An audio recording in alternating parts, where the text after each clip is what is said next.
अस्सलाम वालेकुम। गल्फ़ खबरें में आप तमाम लोगों को वेलकम करते हैं।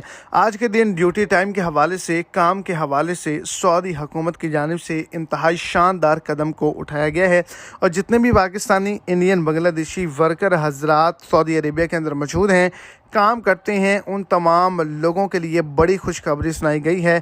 कफ़ील और कंपनियों के गिर्द जो घेरा है वो बहुत ही ज़्यादा तंग कर दिया गया है। अगर कोई कफ़ील या कंपनी ऐसा नहीं करेगी तो उसके ख़िलाफ़ सख्त एक्शन किया जा सकता है। वीडियो की तफसीलात को जानने के लिए वीडियो को एंड तक देखें ताकि आपको तमाम डिटेल की अच्छे से समझ आ जाए। और अगर इस चैनल पर आप फर्स्ट टाइम हैं तो लाजमी से चैनल को सब्सक्राइब करें, वीडियो को लाइक करें और अपने दोस्तों तक इसको ज़्यादा से ज़्यादा शेयर करें।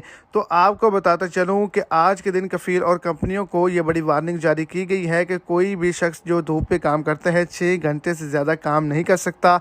2 घंटे की रेस्ट उसको मिलेगी, उसके बाद वो मज़ीद 2 घंटे काम कर सकता है।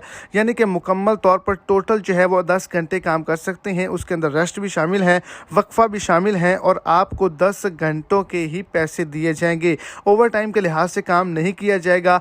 गर्मी का मौसम है जिसकी वजह से सऊदी हुकूमत की जानिब से ये शाही फरमान जारी किया गया। अगर कोई कफ़ील या कंपनी उनको फिर भी काम करवाती है तो उनके खिलाफ सख्त कार्रवाई की जाएगी।